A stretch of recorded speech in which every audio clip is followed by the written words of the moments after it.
Now, I think 21 through the end of the chapter is dealing with the response to God after the tribulation and people see the power of God and what He has done. So after tribulation, yeah? After tribulation. Я думаю, что 21 стих с 21 по 29 относится именно к отклику людей на события после великой скорби, на все, что Бог сделает вот в этом процессе. So this is very familiar. We saw it in several other books. И очень тут знакомые образы, и мы видели их уже во многих, нескольких других книгах. С 21 по 29. 29 even speaks of pouring out my spirit. И 29 стих даже говорит об излиянии Духа Моего на дом Израиля. Okay, so we won't read that. We won't read it. Мы читать это не будем. But now go to Revelation 20. Но теперь давайте откроем Откровение 20 главу. And this is a very short passage. Тут отрывок очень краткий.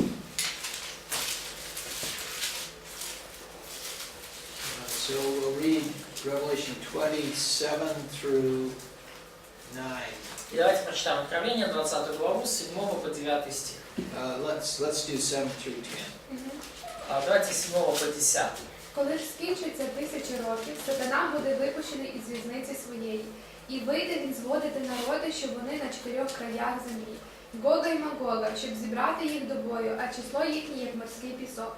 І вийшли вони на ширину землі, і точили табір святих та улюблене місто, і зійшов огонь з неба, і пожер їх. А диявол, що зводив їх, був укинений в озеро огняне та сірчане, де звірина й пророк неправдивий, і мучені будуть вони день і ніч на вічні віки. Okay. So who convinces the nations to go against Israel? Кто убеждает все эти народы пойти против Израиля? Гог. Це сатана. А? Сатана. But from Revelation we see that that was devil. The devil. Yeah. Дьявол. And who are the nations? Кто эти народы? Какие народы? Находящиеся на Гоге и Магоге. Which are on the first four corners of the earth, Gog and Magog. На территории. So which nations are in the four corners of the earth? Ну какие народы на 4 сторонах земли, на 4 углах земли?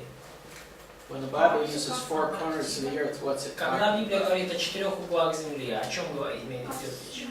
All Север, people, запад. all All nations. people. Все народы. Все народы. So in Ezekiel 38 and 39, there are really only a few nations. В Иезекииле 38-39 там мы видим на самом деле только несколько народов. And who enticed them to go down to Israel? И кто убедил их пойти в Израиль? Гог. In Иезекииле? Yeah. Иезекииле. Гог. Some ruler, some politician. Okay, there were politicians, all right. Да, ну то есть там речь идет о каком-то политике, да? Does it say anything about Satan? Говорится что-нибудь о сатане? What happens to them? И что случается с ними? In Иезекииле? In Revelation, what happens to them? В Откровении, что произойдет со всеми этими народами? Огонь пожрет. The fire will destroy them. Fire will destroy them. Doesn't say anything about swords Не говорится ничего по поводу мечей or hail или о граде, or heavy rain. или о таком дожде, Doesn't say anything about earthquakes. проливном, ничего не говорится про землетрясение. And when does the one in Revelation happen? И когда мы видим вот все эти события в Откровении произойдут? После тысячелетнего царства. After Millennium Kingdom. Yes, that's very clear, isn't it? Ну, весьма ясно. Probably in the end of Millennium Kingdom. Very end of the month. В самом конце тысячелетнего царства. Не после него, а в самом конце. And what happens after that? И что случится после этого? Белый престол. Great White Throne. Okay, there's a great white throne. Да, великий белый престол. And then in 21:1, the first earth and heavens pass away. И в Откровении 21:1 мы видим, что прежнее небо и прежняя земля миновали. То есть прежнее небо, прежняя земля, они уходят. So Peter talks about this. He says there'll just be a big firestorm. И Петр говорит о том, что апостол Петр говорит, что нынешнее небо и земля будут сожжены большим огнем. Okay, so is it possible that let's think about when these things happen. We know when the Revelation war happened. И давайте подумаем о том, когда эти события случатся. Мы знаем, когда случится вот эта битва в книге Откровения, 20 главе. Could the one in Ezekiel have happened at the same time? Может ли то сражение, которое описано у Иезекииля, случиться в то же самое время? Why not? Почему нет? Потому что в Иезекииле похоже, что это до тысячелетнего царства. Because it seems like in Ezekiel it's before the millennial kingdom. Yeah, in the millennial kingdom, those people that want to follow, everybody knows who the Lord is. Потому что в тысячелетнем царстве все будут знать, кто есть Господь. They may not all accept him as a personal savior, but they all know who he is. Но они, может быть, не примут его как личного спасителя, но они все будут знать, кто Господь. So he doesn't have to prove who he is. И Господу не надо доказывать и показывать, кто Он. Да? Не надо, чтобы узнают, что я Господь. And why would they take 7 years to clean up the war materials if the earth is just going to be burned up anyway? И зачем бы понадобилось 7 лет на уничтожение всех этих последствий войны, если земля сгорит все равно? После вот той битвы в конце тысячелетнего царства. С нее земля сгорит. Зачем нужны 7 лет? Оружия не будет тоже. So probably there was no weapon also. There won't be any weapon in the millennial kingdom. Yeah, because the weapons have all been turned into plows. Потому что все орудие будет перековано на сельскохозяйственные приспособления. But unbelievers hate God and His controls. Но неверующие люди ненавидят Бога и Его управление. And so Satan is able to convince them to go march down to Jerusalem. И сатана способен будет убедить их идти маршем к Иерусалиму. And they may have been convinced that if there's enough people, surely God will pay attention to us. И они, может быть, будут убеждены в том, что если соберется достаточно много народа, Бог обратит на нас внимание. Okay, so that's another difference. We don't see anything about weapons in Revelation. То есть это еще одно отличие. В книге Откровения мы не видим никакого указания на оружие. Оружие не упоминается. Any other differences that Есть еще отличия, you think of? которых вы можете помыслить? Есть вопрос. There is a question. А вот Откровение 16:14, не похоже ли эта битва? So Revelation 16:14. Could it be?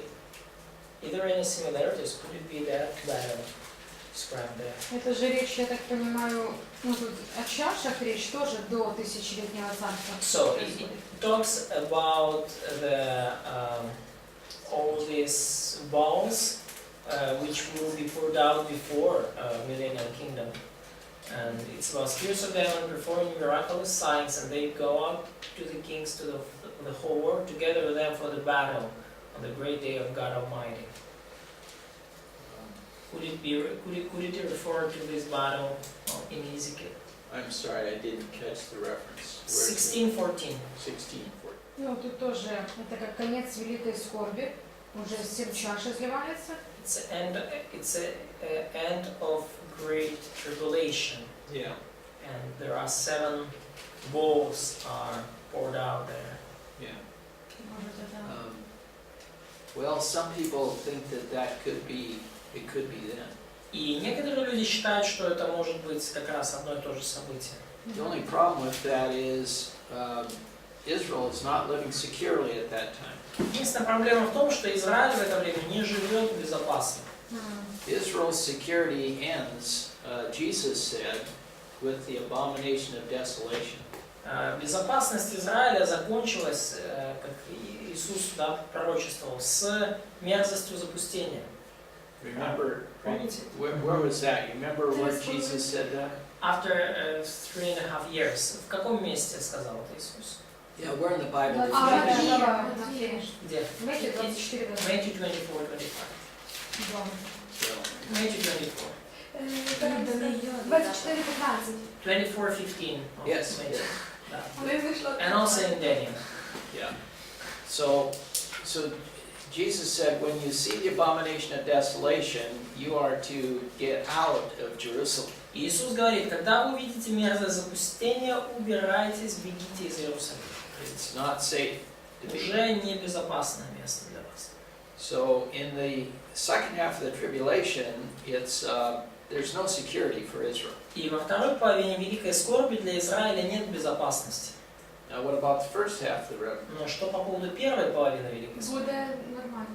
It will be fine. Okay. Why? Почему? Бо там вони з дияволом вже ж Антихрист підпише договір. Because they will make a covenant with the devil, with the Antichrist. With the Antichrist. Antichrist. І Да. будуть все говорити мир, мир. And they will say peace, peace, peace. And where is the Antichrist? Где Антихрист? What nations does he come from? Из какого народа пришел Антихрист? Рим. Из Рома. No, over here. Ну, откуда-то отсюда, да? Not these nations. Не из этих народов. So there are a lot of views on when this battle happens. И поэтому есть много разных идей о том, когда же эта битва случится. So I'll just tell you what makes sense to me. И я вам просто скажу, что мне кажется разумным.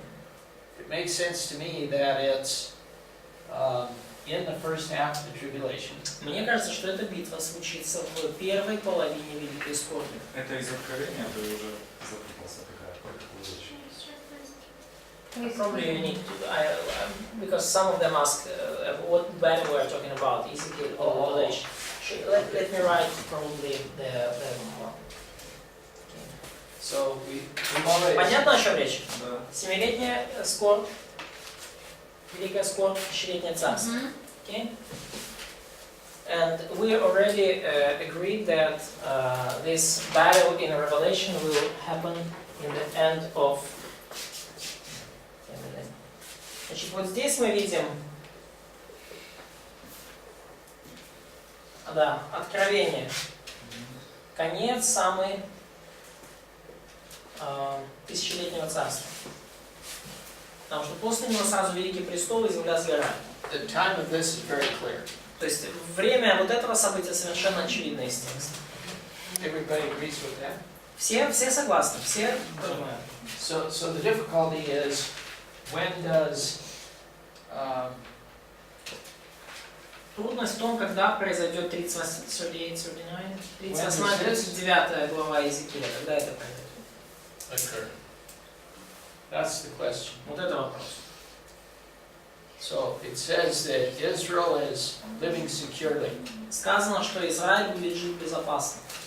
Well, the only time Israel is living securely is here. Единственное время, когда Израиль будет жить безопасно, это здесь. So I think it's sometime during the first half.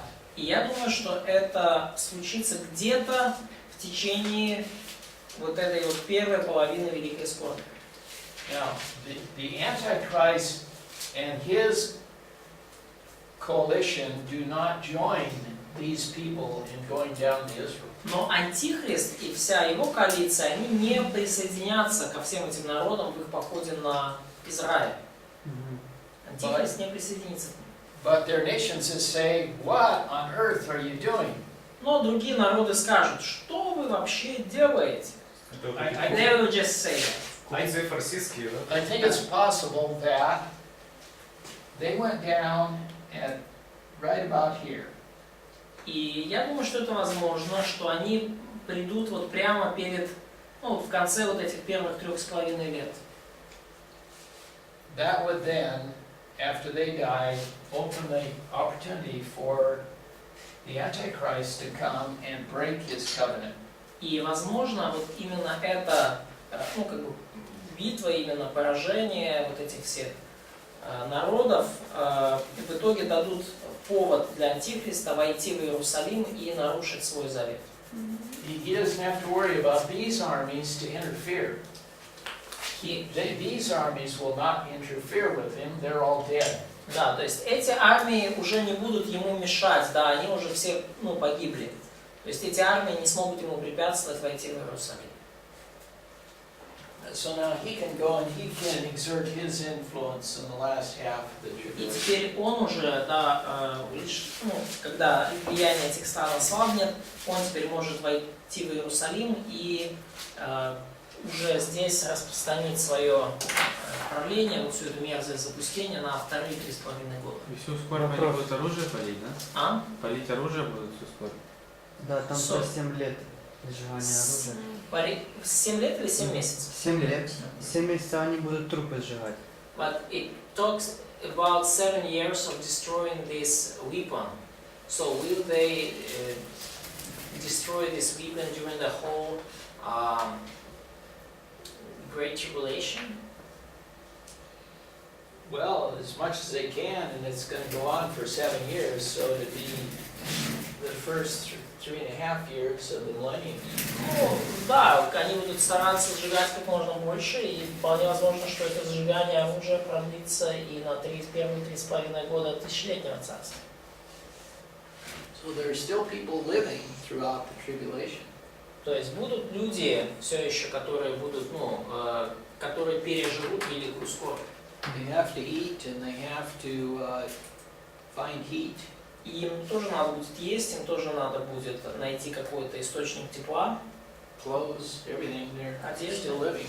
Они все еще будут жить на земле. Вопрос. Какой еще?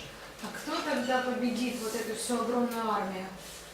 Who will, in the end, fight this great army? Which great army now? Here. Who will destroy them? Получается, Бог? God will. Yeah, Да? that's all. No other army. Все, нету другой армии. They're gonna fight each other Они начнут сражаться друг с другом, because they're confused. потому что они будут в смятении. Yeah. А битва у Армагеддона когда произойдет? So, Battle of Armageddon, it's gonna be... That's different. Это другое уже. Ну, Это просто, другое. ну, я понимаю, получается, у Армагеддона должна пройти в конце 7-летней скорби. So, Battle of Armageddon should happen in the end of tribulation. Well, there's a series of battles, Ну, там будут серии битв. but Серии the событий. last one is at the end of the Но tribulation. последняя битва, да, будет в конце Великой Скорби.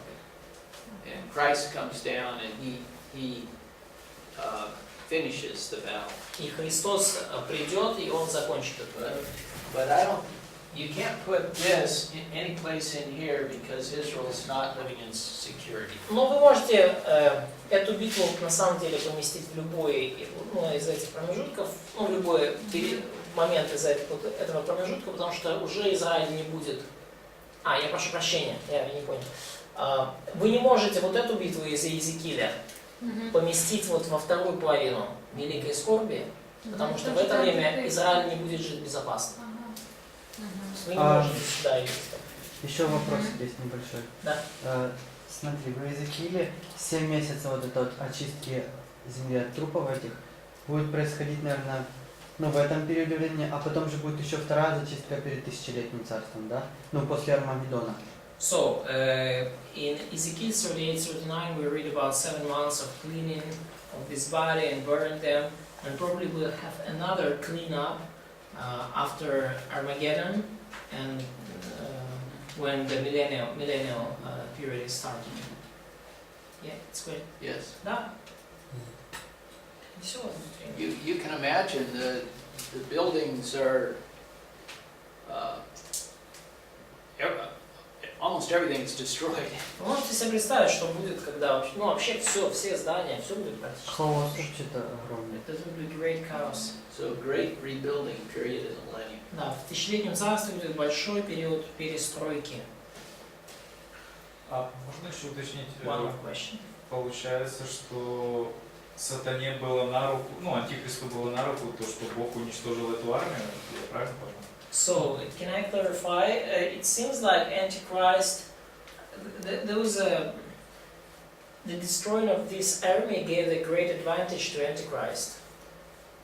Да? То есть они были, получается, армия антихриста, но не заодно, да? So, it seemed like the Antichrist and these armies were not alliance. Correct. Да. Но теперь, когда они уничтожены, он может войти в Иерусалим беспрепятственно. То есть он их просто использовал тоже. Он их не использовал, не он их подбивал на это. Не Бог, да, получается. So, Antichrist did not have any common with God, he was not deceiving them to move to this land, some other did. God persuaded them, Antichrist did not. Right. Антихрист их не убеждал туда идти. Бог убедил. Ну и Бог использовал это. Понятно? То есть он... То есть там эти свое, у каждого свое. So it was kind of different parties with their own agenda. You know, Satan has a hard time getting everybody to agree with him to do the same thing. Ну, вы знаете, сатане вообще довольно трудно убедить всех с ним согласиться, чтобы делать одно и то же. The only time that really happens is the end of the millennium. Единственное время, когда у него это действительно получится, это вот конец тысячелетнего царства, когда он сможет убедить всех. But in Revelation it talks about problems between the Antichrist and some other nations. Ну, в Откровении говорится о проблемах в отношениях между Антихристом и другими народами. Okay, I think we better stop there because we have a lot of other things to cover. Я думаю, лучше нам здесь остановиться, потому что у нас еще много других вещей, которые надо пройти. Go to Ezekiel 25. Откройте, пожалуйста, Иезекииля 25 главу.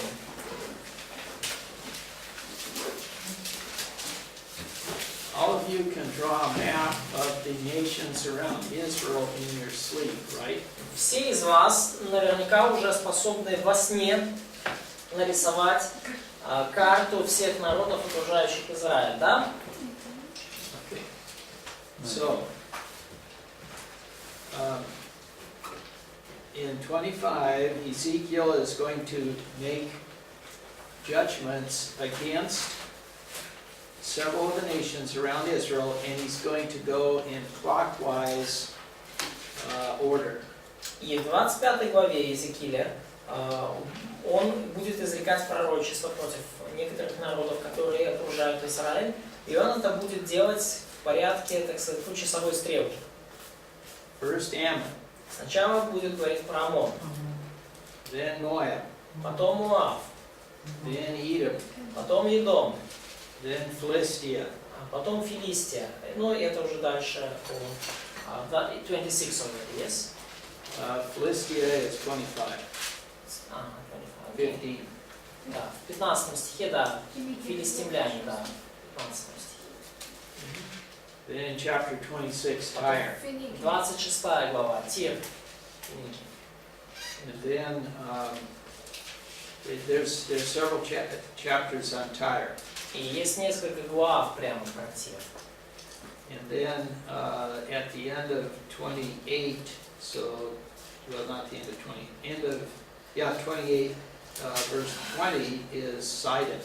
И в конце 28 главы, с 20 стиха, там пророчество против Сидома.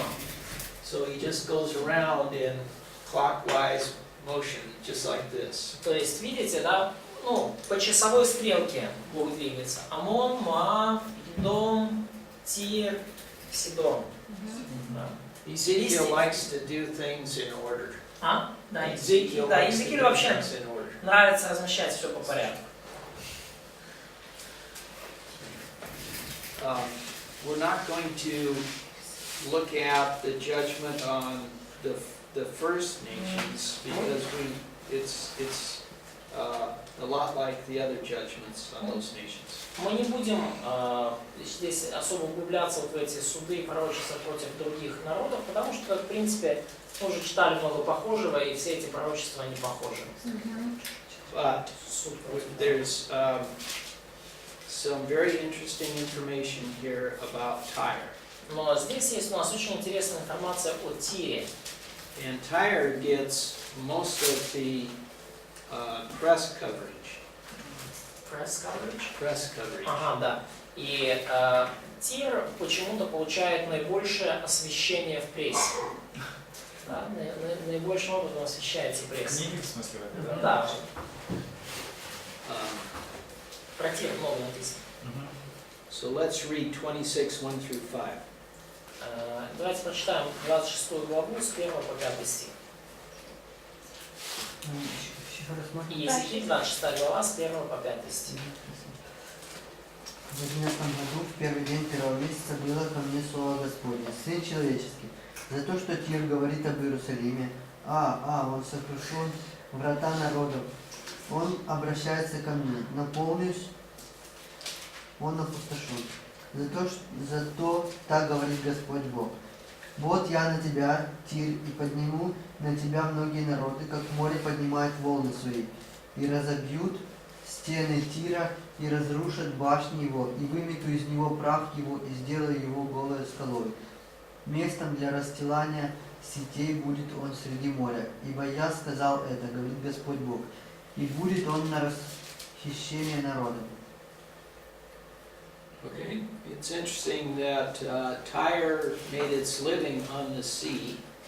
Интересно, что Тир вообще устроился вот прямо на берегу моря. And there are many allusions to the sea. И вот то, что расположено на берегу моря, оно ведет очень много указаний, да, в тексте, связанных с морем.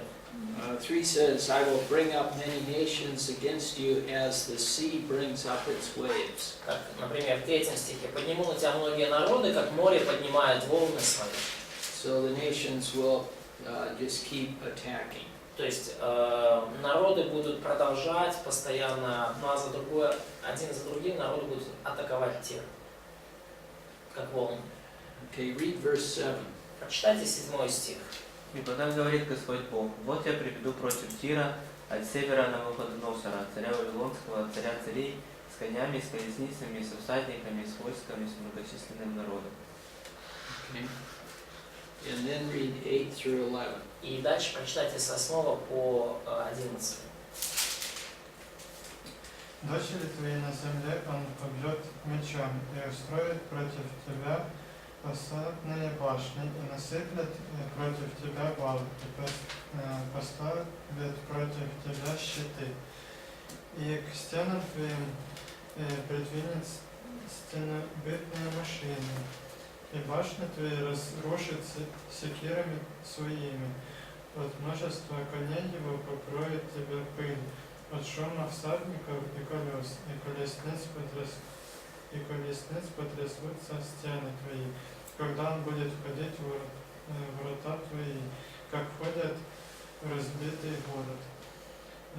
Копытами коней своих он истопчет все улицы твои, народ твой побьет мечом, и памятники могущества твоего повергнут на землю. Okay. Who is he in this passage? А кто здесь он вот в этом отрывке? Навуходоносор. Навуходоносор? Now, keep your finger there and go over to 29, and we're going to read 18 and 19. Пожалуйста, вот здесь вот заложите где-то и откройте 29 главу, прочитайте 18-19 стих.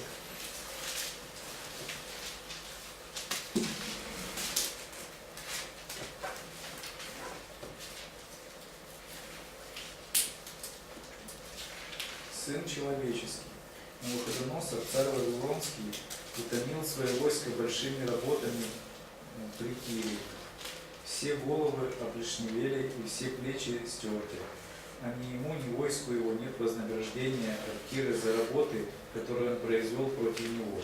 Поэтому так говорит Господь Бог: вот я, Навуходоносор, царю Вавилонскому, даю землю египетскую, чтобы он обобрал богатство ее и произвел грабеж в ней, и ограбил награбленное ею, и это будет вознаграждением войску его. So, here's the Mediterranean Sea, Ну, вот Средиземное море, and here's Tyre, вот Тир, here's Egypt. а вот Египет. And Nebuchadnezzar was fighting against Tyre from 585 И Навуходоносор сражался с Тиром с 585 года to 572. до 572. Now, he had other things that were going on too, but Ну, у него были и другие там дела, которые происходили в это время. for 13 years he was trying to get all the riches out here on this rock. Но в течение 13 лет он пытался заполучить вот все эти сокровища вот с этого острова, куда они забрались. So first he had to destroy the mainland city. Сначала ему понадобилось уничтожить основной город на берегу. And it was a lot of hard work.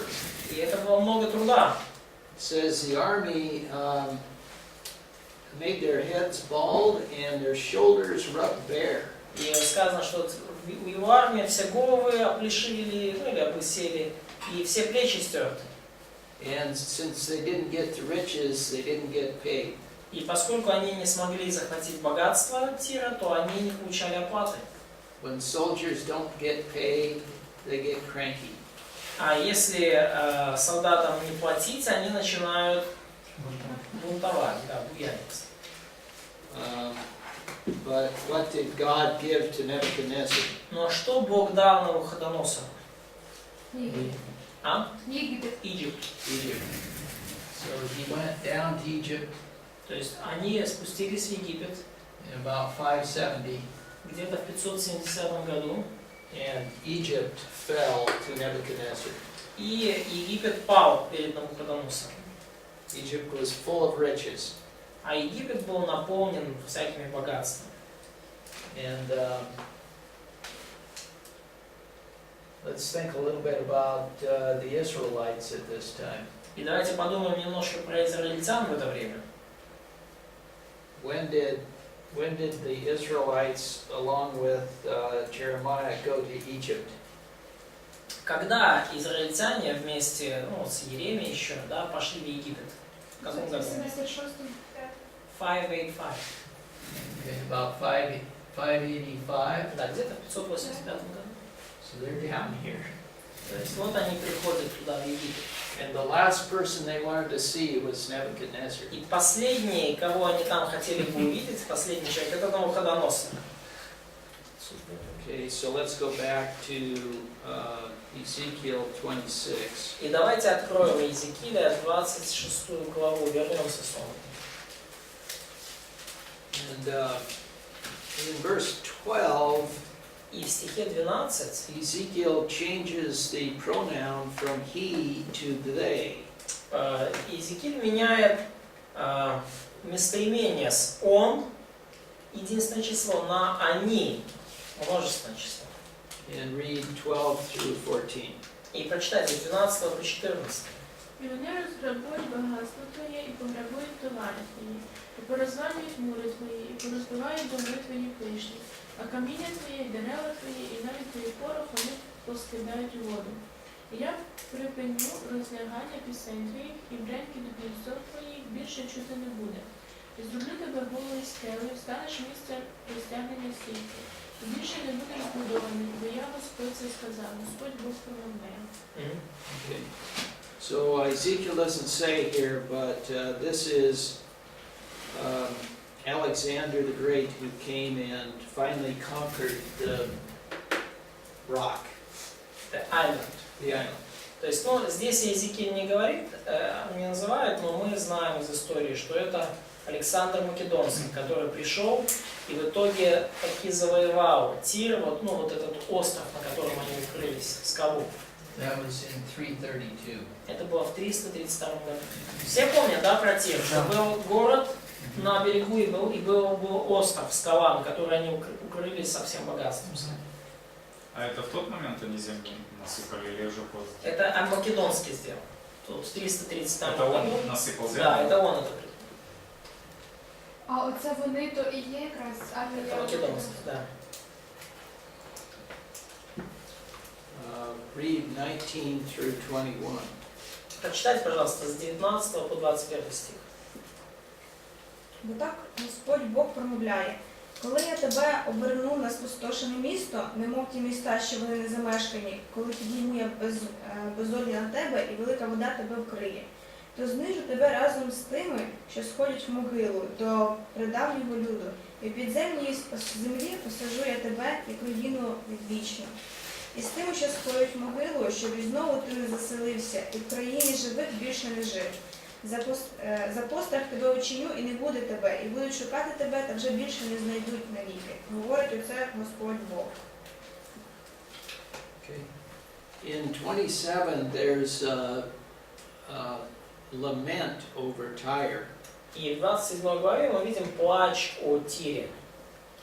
And it's very interesting, all the references to the sea and ships here. И очень интересно здесь читать вот все эти постоянные отсылки к кораблям и морю, да, упоминания кораблей и моря.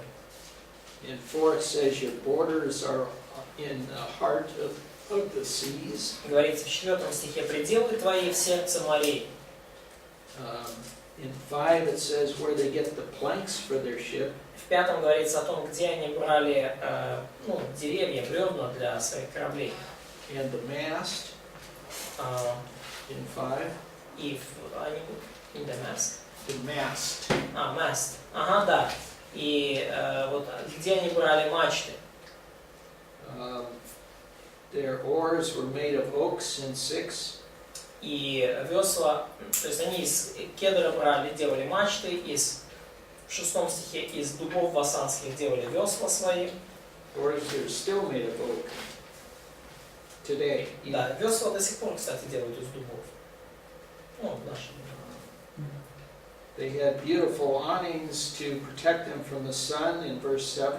В 7 стихе у них были замечательные покрывала, которые защищали от солнца. In 8 they got their rowers from an island off the coast of Syria, Arvad. В 8 стихе, да, они брали себе кормчих и гребцов из Сидона и Арвада. Who ran the ships? Who were the pilots, according to verse 8?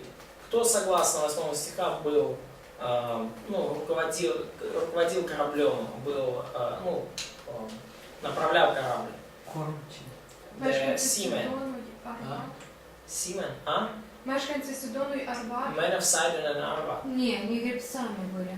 Після Кормчий управляет. Нет, your skilled men or Tyre. Свои знатоки были.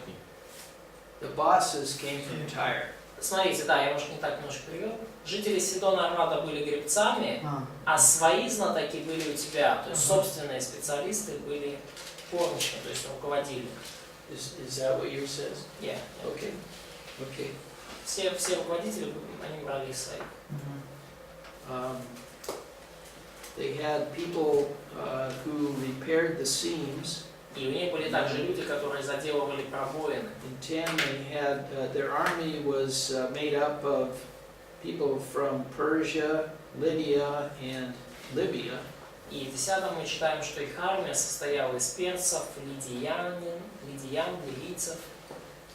12 mentions the customers. И в 12 стихе упоминаются торговцы. 13 they're traders. И в 13, да, мы видим снова торговцев и купцов. In 15. И в 15. 22 talks about the things that they traded and sold. В 22 стихе говорится о том, чем же они торговали, что они покупали и продавали. In 24. И в 24 тоже. It just goes on, it's very interesting. И все дальше так продолжается, очень интересно читать. Now 28. Ну вот 28 глава. This 28 is talking about the leader of Tyre. 28 глава говорит о руководителе Тира, начальствующем. What's the problem with this guy? И что за проблема с этим парнем? Pride. Pride. Гордость. Да. then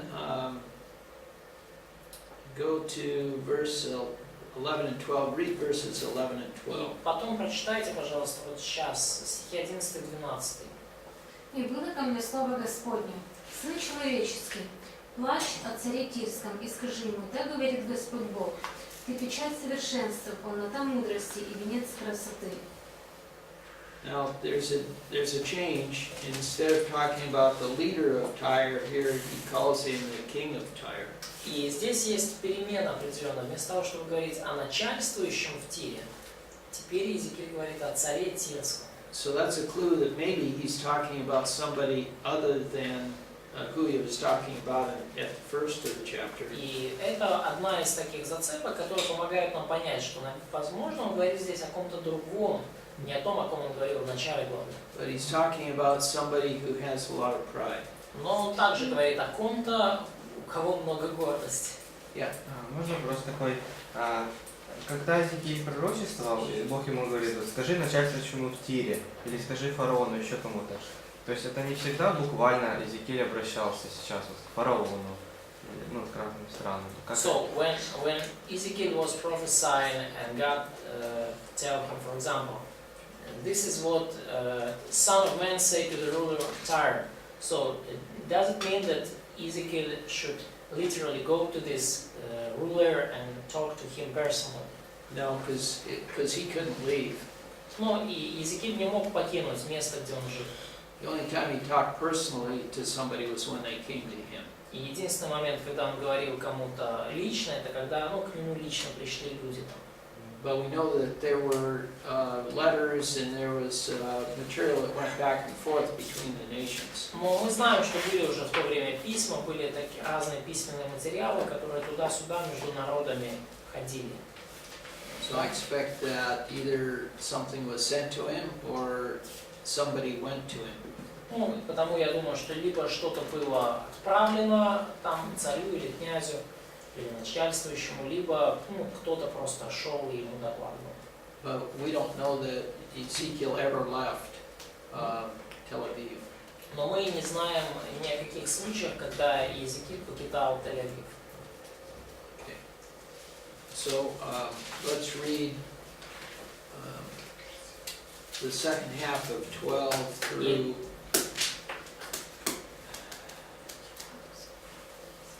Давайте прочитаем со второй половины 12 стиха through 19. и до 19. З 12-го, так? С 12 со второй половины, да. Так говорит Господь, да, и до 19. Так говорить Господь Бог: ти печать досконалости, повен мудрості і корона краси. Ти перебував у Едемі, садку Божому, усякий дорогий камінь на одежі твоїй, карнеоль, топаз, і яспіс, хризоліт, согам, і онікс, сапфір, рубін, смарагд і золото. Знаряддя бубнів твоїх та сопілок твоїх були в тебе щодня, коли був ти створений, були вони наготовлені. Ти помазаний херовим, хоронитель, і я дав тебе на святу гору Божу. Ти ходив посеред огнистого каміння. Ти був бездоганний у своїх дорогах від дня твого створення, аж поки не знайшлась на тобі несправедливість. Через велику торгівлю твоє нутро переповнилось насиллям, і ти погрішив. Тому я зневажив тебе, щоб не був ти на Божій горі, і погубив тебе, хоронителю херовими, а зсередини огнистого каміння. Стало високим твоє серце через красу твою, ти занапастив свою мудрість через свою красу. Кинув я тебе на землю, дав тебе перед царями, щоб дивились на тебе. Наготою провин своїх, через кривду торгівлі своєї зневажив ти святині свої. І вивів я огонь з твоєї середини, і він пожер тебе, і я зробив тебе попелом на землі на очах усіх, хто бачить тебе. Усі, хто знає тебе серед народів, остовпіють над тобою. Ти пострахом станеш, і не буде тебе аж навіки. So did she read through 19? Yep. Okay. So when we interpret scripture, we take it literally unless it doesn't make sense to take it literally. И когда мы толкуем Писание, мы его толкуем буквально до тех пор, пока буквальное толкование не становится абсурдным. And so it doesn't really make sense that the king of Tyre was in Eden, the garden of God. И потому совершенно бессмысленно предполагать, что царь Тирский, буквально начальствующий в Тире, был в Эдемском саду. nor does it make sense that he was at one time blameless in all his ways. И также совершенно бессмысленно толковать это так, что в какой-то момент своей жизни начальствующий в Тире был совершенен. But this, Бездоганный, да? but this certainly fits the description of the most proud being ever created. Ну, однозначно, что это описание хорошо сходится с описанием самого гордого из сотворенных существ. That's Satan. И это сатана. So it appears that God is giving Ezekiel a prophecy here that is against the leader of Tyre, who was a man who was the king of Tyre. It's the first part. Yeah. Да, ну и потому очевидно, что в первой части главы Иезекииль дает пророчество против начальствующего в Тире, буквального человека, руководителя Тира. This man is a type of the most proud person, and that is Satan. So he switches to Satan in verse 11. И этот человек является прообразом самого гордого, да, существа во Вселенной, сатаны. И в 11 стихе Иезекииль переключается уже на сатану. That's chapter 28, and then the end of chapter 28, he finishes judgment with the nation of Sidon, the И city-state. с 20 стиха 28 главы Иезекииль заканчивает пророчество, говоря о Сидоне. Изрекает пророчество против Сидона, который был по соседству с Тиром. Okay. All right? Да? Okay, now 29 is judgment against Egypt. 29 глава – это суд против Египта. It's interesting, the structure of this. Интересная структура этого пророчества. In verse 6, he says, Egypt will know that I am the Lord. В стихе 6 говорится: «Узнают все обитатели Египта, что я Господь». In 9 it says, then they will know that I am the Lord. И в 9 снова говорится, да, «И узнают, что я Господь». In 16 it says, then they will know that I am the Lord. В 16 снова говорится: «И узнают, что я Господь». Что это значит? So what does it mean? That he's going to bring all these things on Egypt to show that he is in control. Ну, это значит, что Бог приведет, все вот эти вот описанные суды на Египет, чтобы они поняли, что Бог правит всем. Обычно, когда люди страдают, то они говорят, где Бог, почему? Usually, when people are suffering, they say, "Where is God?"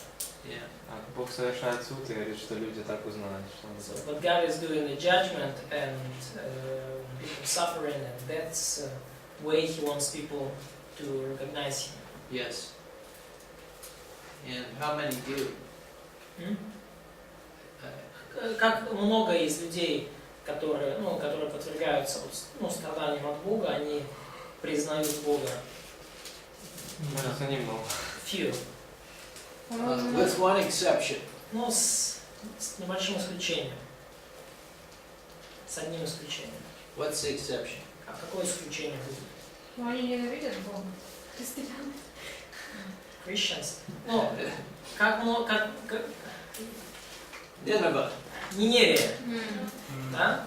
Ага. Ниневия. But generally, God brings these things on people and nations so that they will accept Him as God. Но обычно, как получается, Бог приводит вот на народ, на нацию все такие бедствия, чтобы они приняли Его как Бога. And some do, И некоторые их принимают. but it's usually a remnant, a small minority. Но обычно это остаток, небольшое Просто меньшинство. чтобы люди начали просить помощи у Бога. So God brings some sufferings and judgment in order for people to ask Him for help, To turn to Him. чтобы они обратились к Нему. Remember, that's what Joel talked about. Помните, это то, о чем говорил Иаиль. What did he bring on the nation in Joel? When? What did he bring, what judgment did he bring to the nation in the book of Joel? Какой суд провозглашает Иаиль в своей книге? Какой суд над народом? Над народами? The locust. Locust. Да, Yes. саранчу.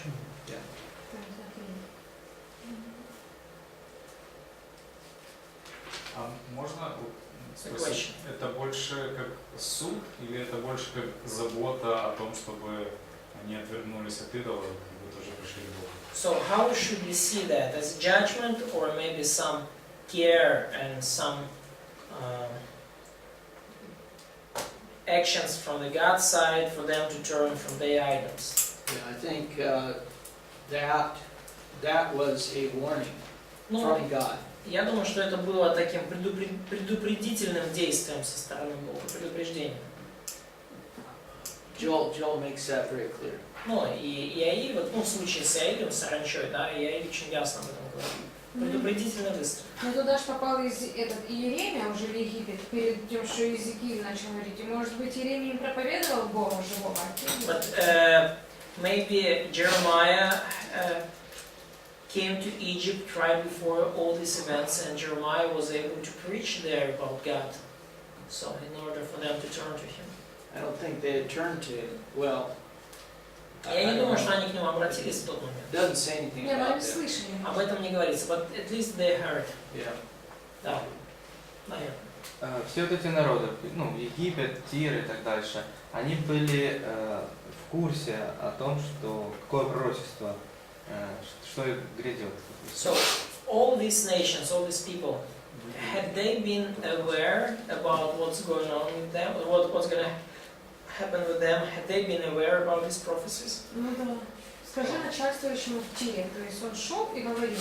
Он сам не шел, Он не я же шел. только что сказал. Да. Хорошо. Я ни разу на кодекс не любила. Ну что, а как же это? Он мог Такие поставить. Через послать, через кого-то, ну, там. Или письмо, или через... Мгм. So, I don't know whether they all were aware of it. I mean, the Bible doesn't say. ну, я не знаю, были ли вот эти народы, против которых было это изречено, в курсе пророчеств. Библия об этом не говорит. We know that Assyria was. Мы знаем, что ассирийцы знали, ну, о том, что изречено против них. And certainly Babylon was, because they had lots of opportunities to hear believers. Ну и вавилоняне точно знали пророчество против них, у них было очень много возможностей услышать от верующих. Ну, а Persia the same, they saw the example of great believers.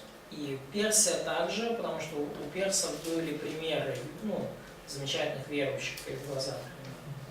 А можно такое истолкование предположить, что узнаю, что я Господь, ну, как бы написано, что когда это совершится, те люди, которые эти пророчества прочитают, вот как мы, и мы увидим, что это все сбылось, вот, и в таком смысле мы узнаем, что действительно Бог правит. So we interpret it the way that the people in these nations which came under judgment, who had been aware of them, who had been read or hear about them, they will recognize that, okay, prophecy was fulfilled, and this way they will know that God is God, God is the Lord. Как один из вариантов. Is it just is one of the cases? Is it what? It's just one case. How could we interpret this? They all who live in Egypt will know that I'm the Lord. So in fact, they heard about prophecy, they saw it fulfilled, they realized that God is God. Or